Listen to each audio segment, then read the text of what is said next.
Dylan here. That's right, Tom Dillon, the Lifetime Liberal. Today is Wednesday, May 6th, 2026. It's about 5:15 or so. God, can't believe getting off of work and then doing this right away. But the title of this rant is Peace is Not at Hand. There's a lot more work to do. So as I've mentioned before, and many other people have mentioned, hey, in diplomacy, everyone has to come out a winner. This side wins, this side wins. They both make concessions. Neither of them like the concessions. They might not even like the end product, but they got an agreement. That's what happens. Neither side likes what they actually want. They don't get what they want, but somehow it makes peace. There have been some terrible decisions made in the United States to make peace. The Compromise of 1850, the three-fifths amendment, not amendment, but the three-fifths agreement in the early part of our country's 1780s, 1790s, I can't remember. You know, those were compromises. The Missouri Compromise, yeah, those things didn't really work out. But they thought that they had worked out because each side had given a little, each side had gotten something back. So what is the United States going to get out of this? How is it that Trump, who's bad-mouthing day in and day out Iran, is going to get a compromise with them that they're going to agree to? And how much concessions is Trump and this administration willing to make so that there can be a peace and a lasting peace, and that there's something that they can say that they had won on? Now, it's kind of hard to figure out all the things that might be in the 14-point peace plan. But again, just want to make a quick point that today the U.S. had bombed a Iranian ship, had shot out the rudder, and not the rudder, the whatever. And, but the thing that I'm trying to say is, hey, if you're looking for peace, and this ship was trying to go through the Straits of Hormuz or run through it, why don't you just let it go through and have some type of goodwill in there? Obviously, again, with the way Israel is bombing Beirut and actually Lebanon and actually hit Beirut today, and the United States doing this, again, they are showing that they are the aggressors. Now, as I said, when is this 30-day pause going to take that they're going to reach an agreement within 30 days? And the things that they're going to agree upon is going to be pretty hard, because a lot of these things, it could take a lot longer to agree on some of these things.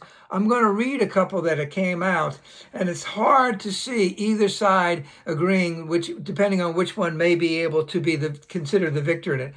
Hostilities and warfare, an official end to all hostilities, including Lebanon. I don't see Israel being a part of that. Nuclear moratorium. Iran commits to a moratorium on uranium enrichment for agreed upon period between 12 and 15 years. Okay, so they say that. What do they get in return? What are we going to give to them that they're going to give that up for 12 to 15 years? Nuclear material, shipment of Iran's existing highly enriched uranium stockpiles out of the country. I remember Russia was willing to hold on to that. I don't know. Again, what's Iran going to get if they agree to this? Inspections, enhanced inspections. I think we had inspections with Obama's thing. I don't know. Economic relief.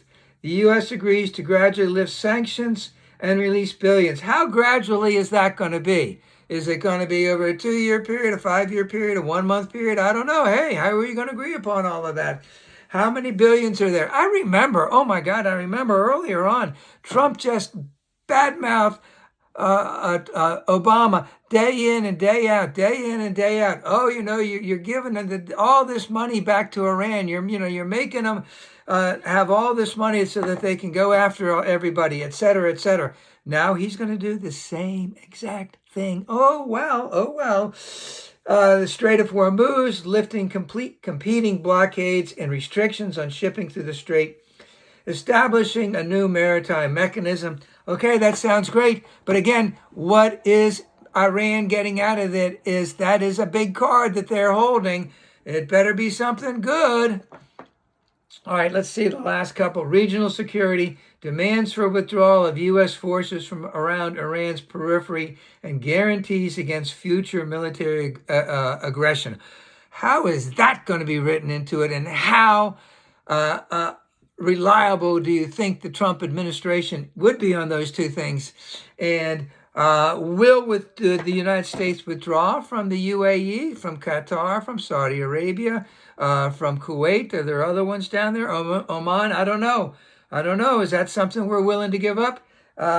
Reparations? Oh my God, that's biggest on their list. Hey, you bombed the crap out of us, and did you get what did we do to deserve all this? They want, how much is all of that worth? 10 billion, 100 billion, 500 billion, a trillion? I don't know. Trump always talks about how they blasted everything. They don't have an army. They don't have a navy. They don't have anything. An air force. I don't know. It sounds like a lot of money that we would need to help pay back. I don't know if we're willing to. How much are we willing to do? How much is Iran willing to accept the deal? I don't see a month. I don't see a month. Now, I did consult because of my skepticism on all of this. That hey, what are the current market probabilities?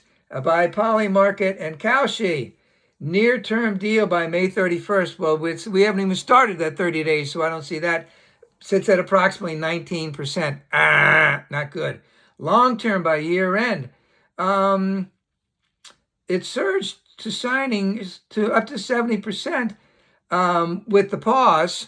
But again, what's going to happen if a deal isn't reached after we decide there's 30 days and after those 30 days expire and a deal hasn't been reached? What if the deal is only like 5%? They have everything agreed on about 5 or 10%. Is Trump going to start bombing because he says they didn't make a deal? Or are they going to still try to negotiate? Nuclear agreements, long-term resolution. Okay, nuclear agreements, nuclear deal take place probably 42% before August and 65% before 2027. But my real big thing is in all of this is, hey, what about grocery prices? What about gas prices? Gas prices went up another dime. I think it's $4.59 now here near me. I think it was $3.29 before it started. It went down a lot today. What's going to happen after this? But again, I got to emphasize, hey, my sisters and brothers on the conservative side, we didn't vote for this. You didn't vote for this. I didn't vote for this. This is crazy stuff. We should be talking about Medicare, Medicaid, SNAP, the minimum wage, all that kind of stuff that's necessary. How are we going to make investments in America? All this stuff. We shouldn't be in this type of a thing. This is all being done by one man and his cadre of sycophants. We need to get out of it. I don't see an early result to this. I see Iran doing tough bargaining. I don't know if Trump can handle tough bargaining. He never has in the past.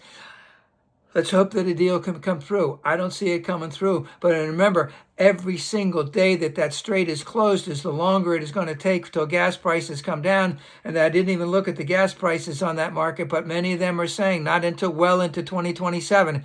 That's a lot of money out of our pockets till then.